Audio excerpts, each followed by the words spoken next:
Ophthalmic preparations.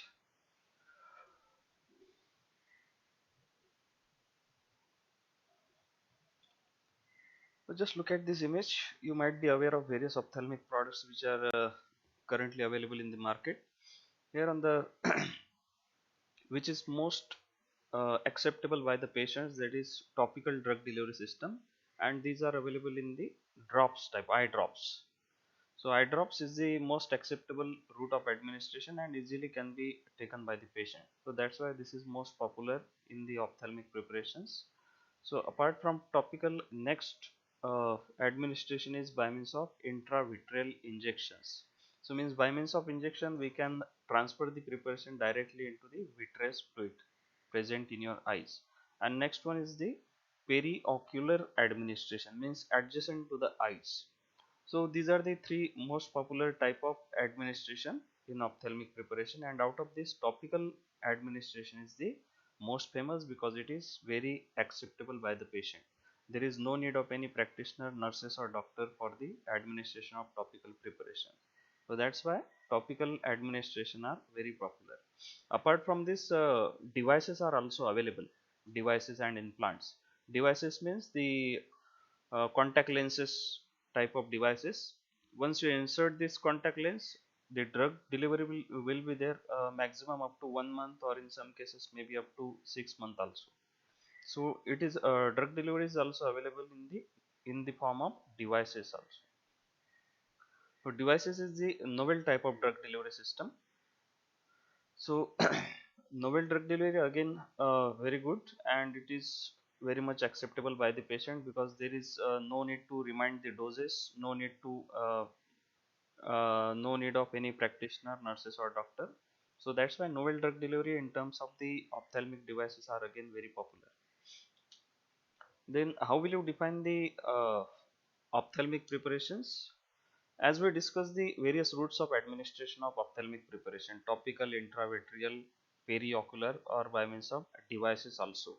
So on the basis of these various routes of administration, we can define the ophthalmic preparation as specialized dosage form designed to instill into external surface of the eyes, that is topical administration, then administer inside of the eyes, that is intraocular, and adjacent to the eyes, that is periocular to the eyes, and use in conjunction with the ophthalmic devices like contact lenses, ocular insert, functional drainage devices. So these are various ophthalmic devices. So on the basis of administration, drug administration, we can define the ophthalmic preparation. So what are the ophthalmic preparation? These are specialized dosage form. These are designs to instill into your eyes either by means of topical, intraocular, periocular, or by means of ophthalmic devices. Then the most commonly employed ophthalmic dosage form are in the form of solution, suspension and ointment. So these are the most commonly available ophthalmic preparations which are available in the market. And what is the disadvantage of using this conventional dosage form? They can be rapidly drained away. All of this conventional dosage form can rapidly drain away. Once you instill into your eyes, it can rapidly drain out. Means if you instill 1 or 2 drops, only 2% of the preparation will remains in your eyes, only 2 to 4%, and maximum 94 to 96% of the preparation get drained out, means maximum wastage is there. So that's why instead of using conventional dosage form, we are designing the novel drug delivery system, that is the newest dosage form for ophthalmic drug delivery, and these are in the form of gels, gel forming solution, ocular insert, intravitreal injection and implants.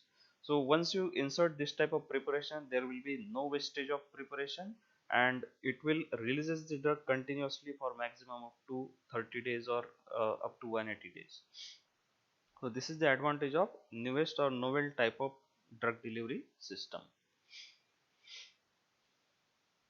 The next one, what are the drugs used in the eyes? Various categories of the drug that are used in the treatment of eyes. First one is the miotics. Miotics means which is used in the contraction of pupils. For example, pilocarpine hydrochloride. Second one is the mydriatics, that is used in dilation of pupils. That is, for example, atropine. Third one is the cycloplegics that paralyze the ciliary body. Means in this case, why to paralyze the ciliary body? In some cases, doctors want to check your eyes without disturbing the ciliary bodies or pupils. So once this cycloplegic drug inserted or instilled into your eyes, the ciliary body get paralyzed and doctor can easily analyze your eyes. So the example of this cycloplegic is atropine. Next one is anti-inflammatory, which are used in inflammation of your eyes, for example corticosteroids. Next, anti-infective, for example antibiotics, antiviral, antibacterial. Next one is the anti-glaucoma drug that can reduce the intraocular pressure, for example pilocarpine hydrochloride. The next, surgical agents, for example irrigating solution.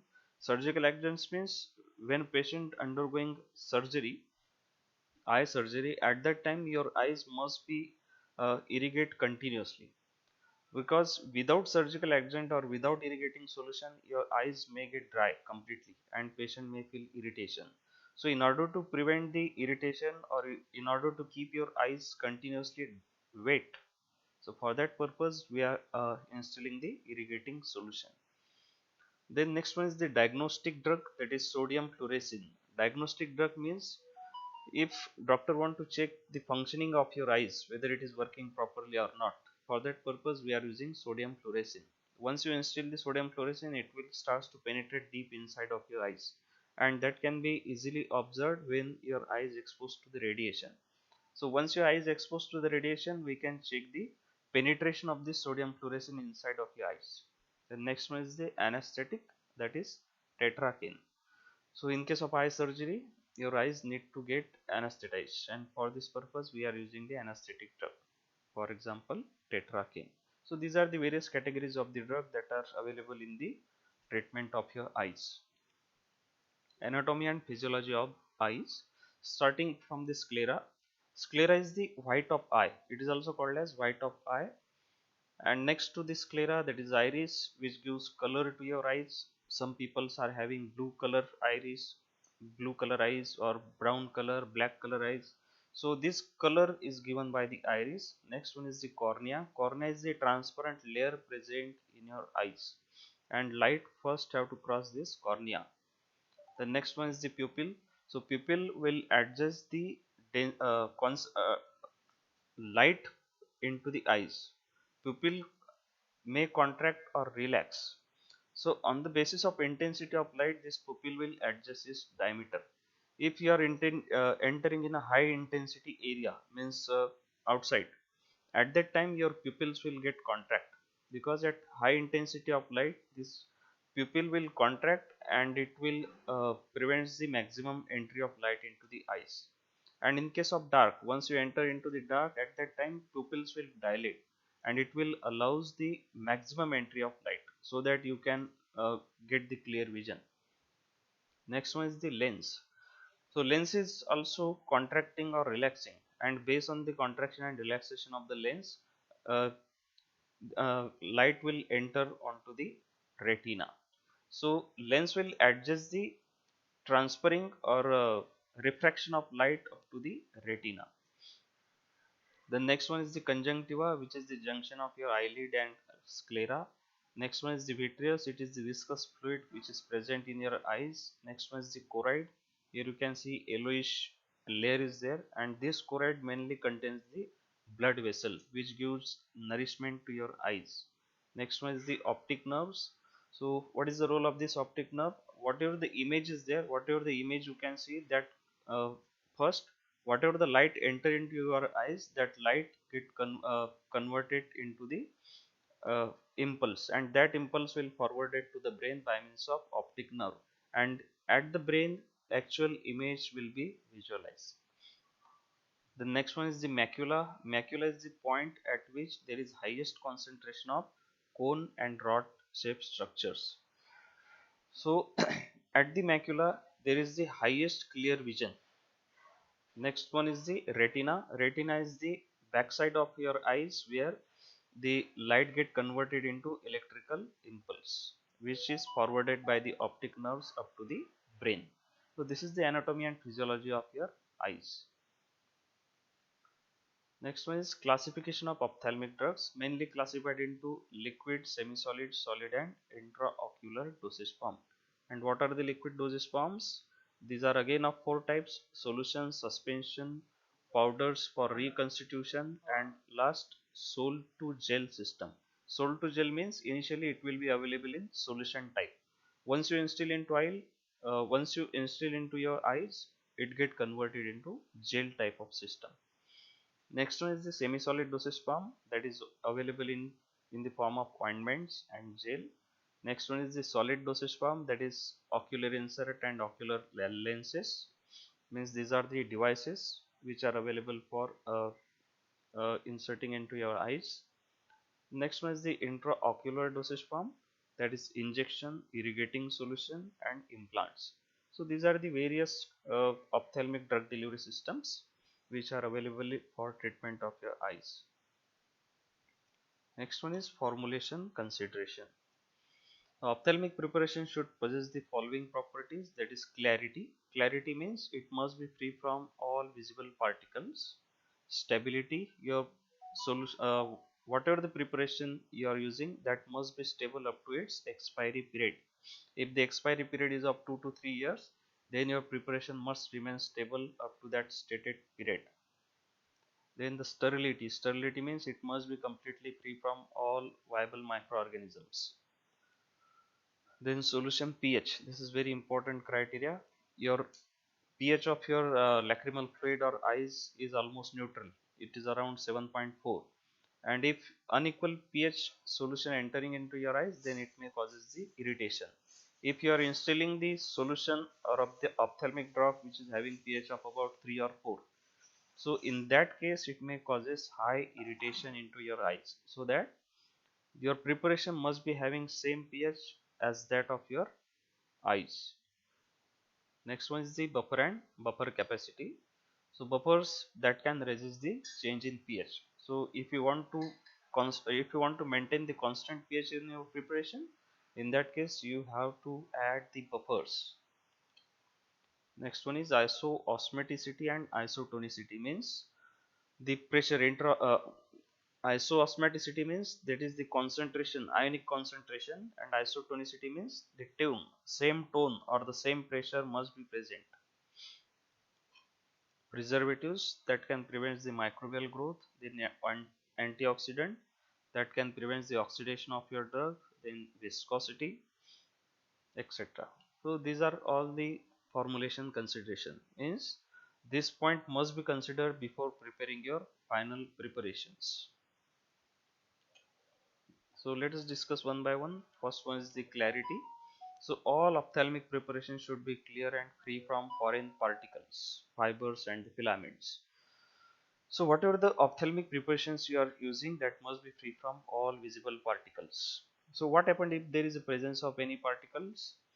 If there is any particle during blinking of your eyelids, it may feel you may feel irritation, and this irritation is because of scratching of your cornea by means of that visible particle.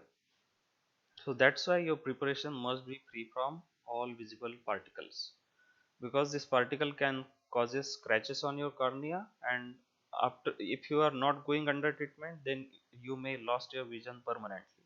So that's why preparation must be free from foreign particles. Then ophthalmic solution should be clarified very carefully by passing through the bacteria proof filter. So in order to prevent the foreign particle, we can pass the preparation through bacteria proof filter such as membrane filter and sinter glass filter. So by means of this filter, you can filter your preparation to avoid the entry of foreign particles. Then particle size of eye suspension. As the suspension is dispersion of insoluble solids into the solvent. So as we are talking about the foreign particle, if there is a presence of any foreign particle, it may causes scratches on your cornea. Then what about the suspension? Suspension means the presence of insoluble solids.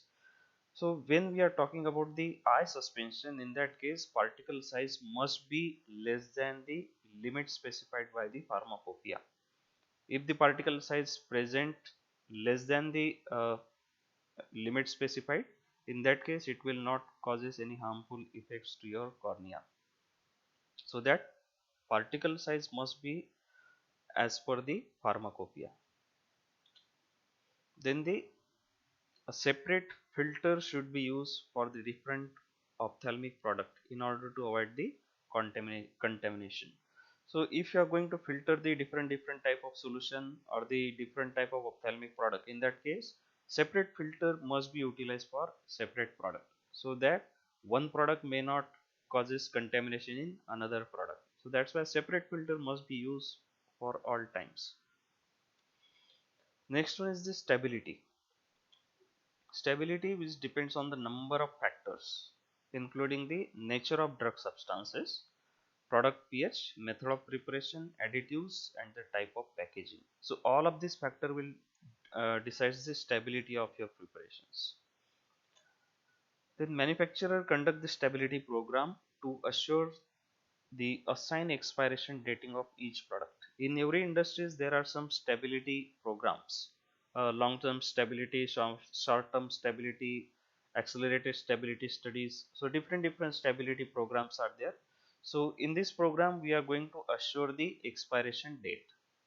Your product may be stored up to maximum 6 months, and during this 6 month we have to observe whether there is any stability problem or not. If there is no stability problem, then the product will pass the stability studies. The next one is the sterility. Sterility means freedom from pyrogens or the microorganism. And out of your all pharmaceutical products, when we are talking about tablet, capsule, emulsion, suspension, syrups, injections, ophthalmics, out of these all products only ophthalmics and the parenteral must be sterile. It must be completely free from pyrogens. Pseudomonas aeruginosa is very common gram-negative bacteria which present in your ophthalmic product. So this is very common bacteria which can affect your eyes also. So that's why your ophthalmic preparation must be free from Pseudomonas aeruginosa, because it may causes the serious infection of the cornea, and it can cause complete loss of vision also, even in 24 to 48 hours. So that's why your preparation must be free from Pseudomonas aeruginosa. So in order to remove this type of organism, we can go for sterilization either by means of membrane filtration or by means of autoclaving.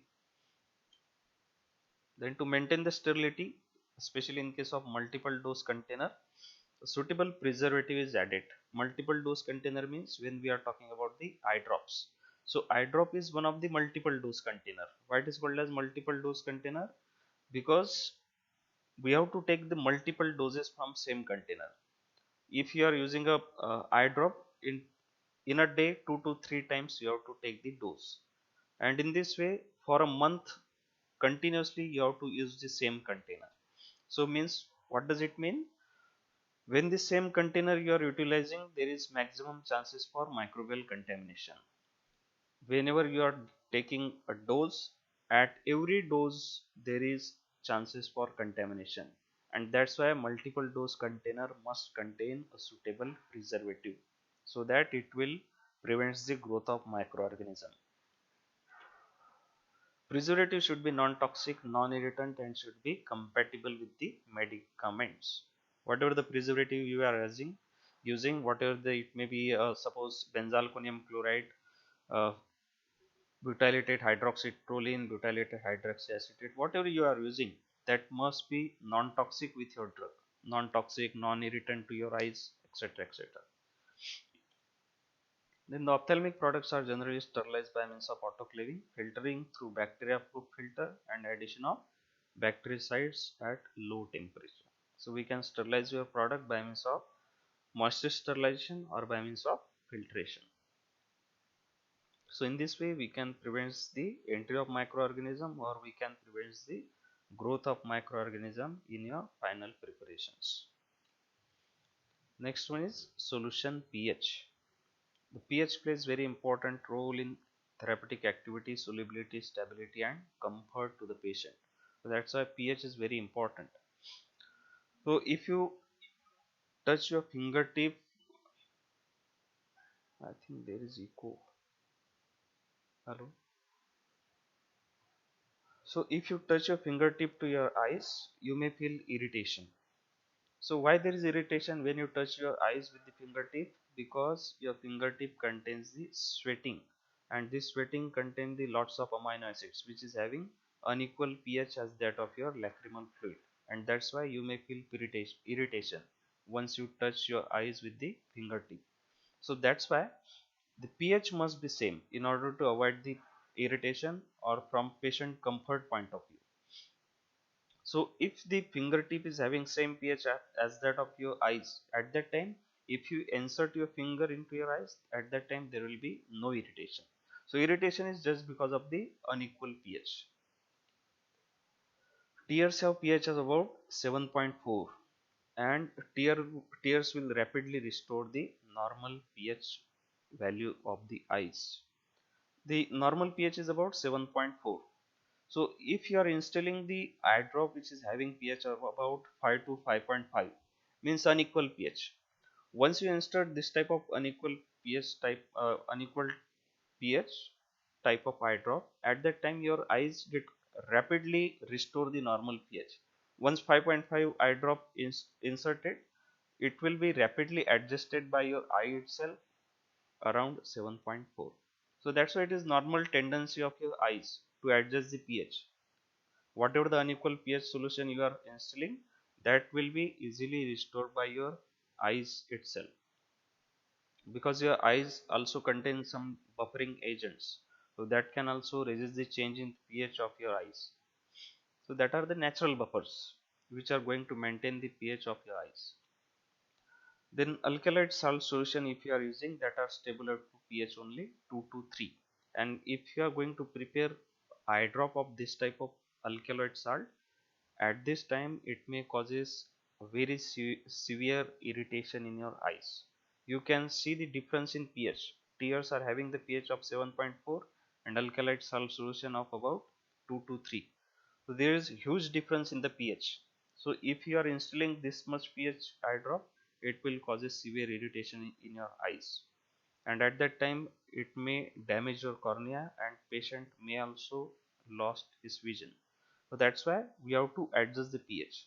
Although you may not able to adjust the pH up to 7.4, but maximum we have to keep trying up to the near nearby 7.4. Nearby 7.4 means you can try up to 5 to 5.5 or maximum up to 8 to 8.5. So means nearby to 7.4 we can adjust the pH, but 2 to 3 pH will be very unequal and it may causes the irritation. The alkaloid get precipitated at pH above 7. So if you want to prepare eye drop of alkaloid solution, and if you trying to manage the pH up to 7, then your alkaloid get precipitate. Means whatever the alkaloidal drug is there, that will precipitate and it will get wastage. Means on one side you cannot adjust the pH, and your on other side once you are adjusting the pH, your drug will get precipitate. So means there is problem on both the side. So if the drug is get precipitated, there is wastage of drug, then we can adjust the pH maximum up to 5. If the drug remains stable up to pH 5, then we can prepare eye drop of alkaloid solution, because the whatever the difference is there from 5 to 7.4, that difference can be easily managed by your eyes. That can be rapidly restored, that pH will be rapidly restored by your eyes, but huge pH difference will not be managed by your eyes. So that's why try to adjust the pH maximum possible. The next one is buffer and buffer capacity. So you know very well what are the buffers that can resist the change in pH. And what is meant by buffer? These are composed of weak acid or base and its conjugate salts. The pH of the buffer is given by Henderson-Hasselbalch equation, that is given in this picture. pH equal to pKa plus log of concentration of A negative divided by concentration of HA, that is also equal to pKa plus log of concentration of base to the concentration of acid. So this is the equation of acid, and the equation of base form is also given, that is pKb plus log of concentration of acid divided by concentration of base. So from this equation you can calculate the pH of buffer. Then the buffer capacity is a measure of efficiency of the buffer, whether your buffer will be useful or not. that can be easily calculated from the buffer capacity. And the usually boric acid and monobasic sodium phosphate, these are the most common buffers used for the ophthalmic preparations. Next one is the isotonicity and isoosmoticity. Solution containing same concentration of particle is called as isoosmotic. Isoosmotic means same concentration of particle. Same concentration of particle means whatever the concentration of particles present in your eye drop, the same concentration of particles or the solute may present in your lacrimal fluid. So that is called as isoosmotic. Isoosmotic means same ionic concentration in your ophthalmic and your lacrimal fluid. And what is meant by isotonic? The same tone or pressure on both sides of the membrane. Whatever the ionic concentration is there, this ionic concentration will be responsible for the osmotic pressure.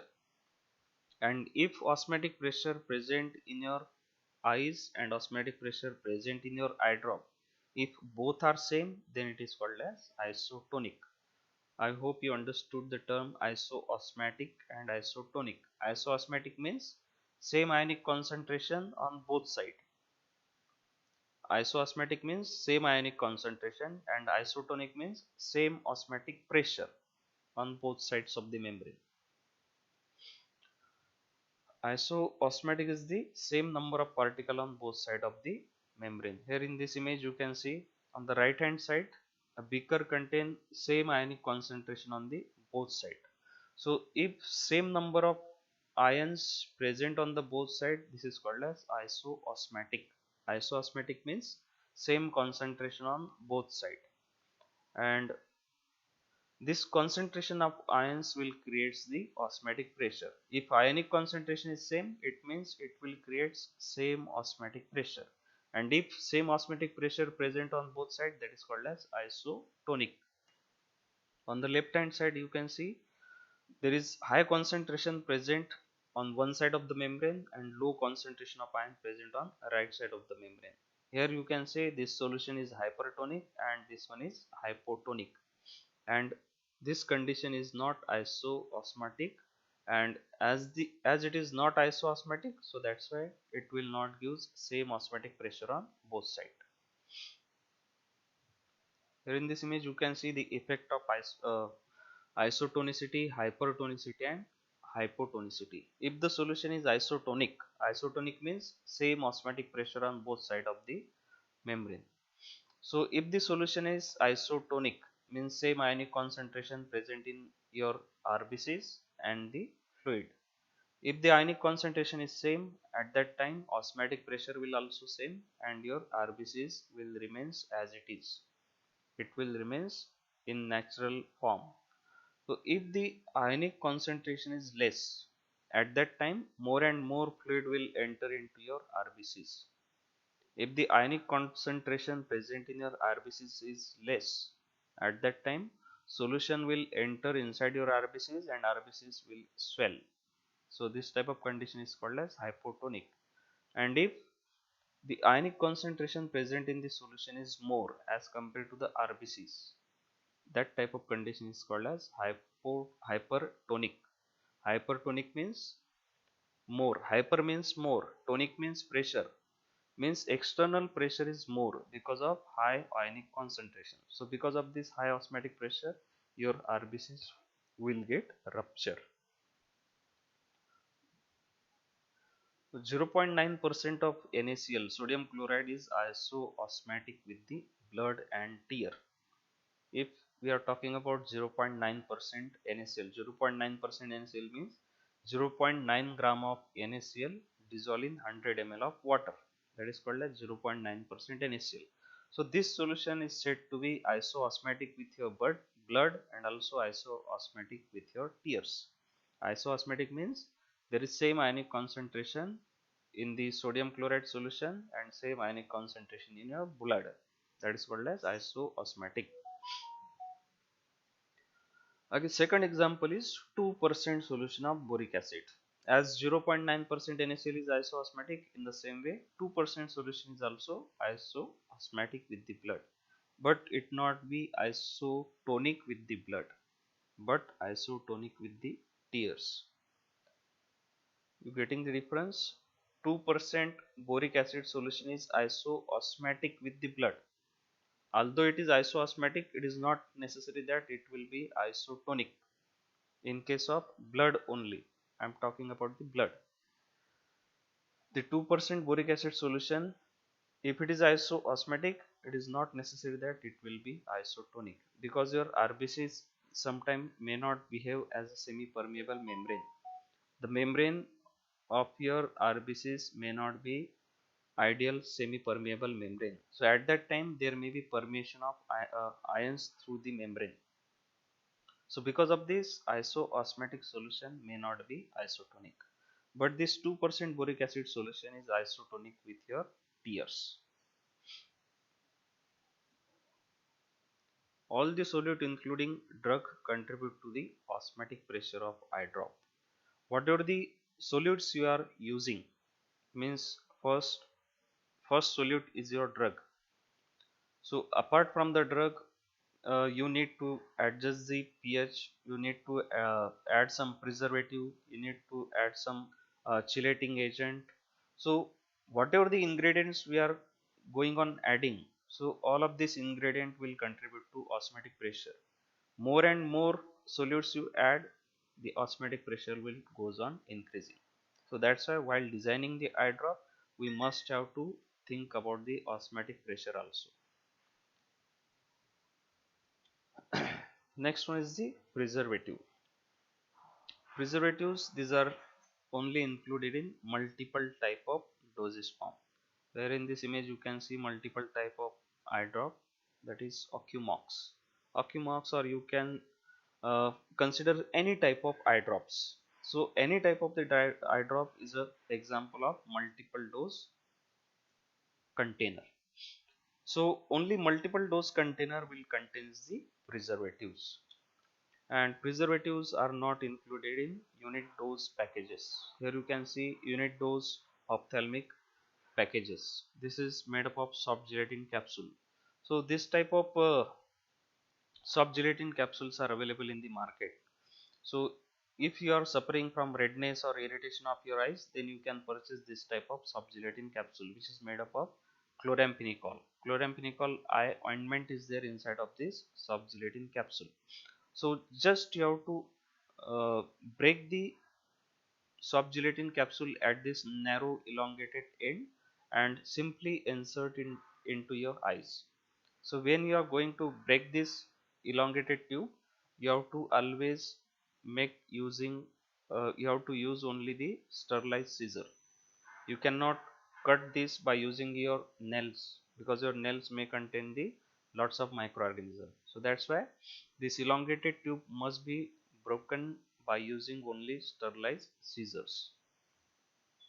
Then use of preservatives is prohibited at the time of eye surgery, because this preservative may causes damage, cell damage. So that's why during eye surgery, high concentration of preservative must be prohibited. As the concentration of preservative goes on increasing, it may damage your eye cells. So this product should be packaged in a sterile and unit of use container. So instead of using preservative, try to prepare a sterile preparation and pack into a sterile container. The most common organism that can damage your eyes is the Pseudomonas aeruginosa, that can grow in cornea and it may causes the loss of vision. Next one is ophthalmic products may be packaged into multiple dose container when intended for individual use of patient. The first dose it may be sterile, but as we are using multiple dose, time by time contamination may occur. At the first time your dose is completely sterile, but when you are repeatedly using the multiple dose container, the other doses may cause infection to the eyes, and that's why we add preservative to prevent the growth or to destroy the microorganism accidentally introduced when container is opened during the use. Next one, examples of preservative. First one is the cationic wetting agent, for example benzalkonium chloride, and this is the most popular preservative in ophthalmic preparation. Near about 95% of the ophthalmic preparations are containing the benzalkonium chloride, and in bracket concentration is given. Only in this concentration you can use these preservatives. It is generally used in combination with disodium edetate. This will increase the efficiency of your benzalkonium chloride. Second class of preservative is organic mercurial, that is phenyl mercuric nitrate and phenyl mercuric acetate. Then, so our first choice will be benzalkonium chloride. If there is any problem with the drug, means if your drug is not compatible with benzalkonium chloride, then only we will go for the organic mercurial, that is phenyl mercuric nitrate and acetate. Then third one is the esters of para-hydroxybenzoic acid, and it is the mixture of 0.1% of both methyl and propyl hydroxybenzoate in ratio of 2:1. And the last class of the preservative is alcohol substitute, that is chlorobutanol 0.5% and effective only at pH 5 to 6. And next one is the phenyl ethanol in 0.5% concentration.